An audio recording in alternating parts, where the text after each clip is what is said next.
You don't want it to end on such a sad, depressing note. Yeah, where's love? Where's love in this? I know. Yes, to me, this story is kind of a downer. It's about youthful infatuation and self-discovery as this young boy's journey through idealism to disillusionment. And it seems like there's definitely kind of a loss of innocence here. Sometimes when we're young, we're told stories that give us like an unrealistic expectation of what love is. And so we have to kind of come to terms with that reality, almost like when we realize Santa Claus isn't real. It's like earth shattering, it changes our worldview.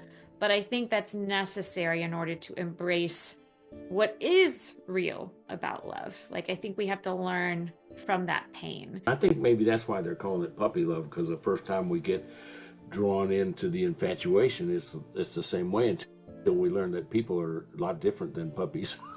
The idea of her is not the reality of her. And I think as adults, we can relate to this concept because oftentimes it's easy to fall in love with an idea of someone that you've created in your mind.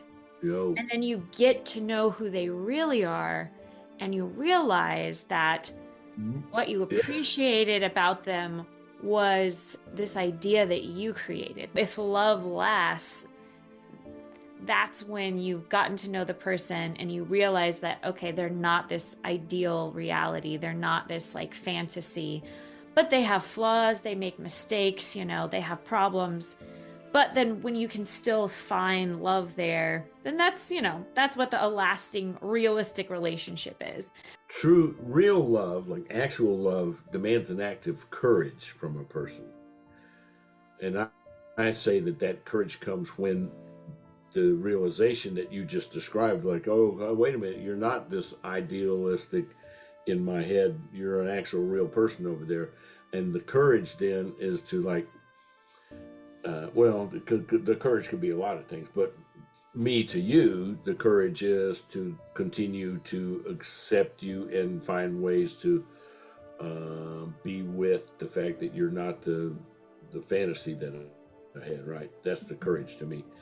The other way for courage, like in the philosophy of love, the other way of courage is for me to have the courage to look inside and find out who am I being, like am what flaws have I presented to my partner that crush their image of me too, right? And Right. what can I do about that?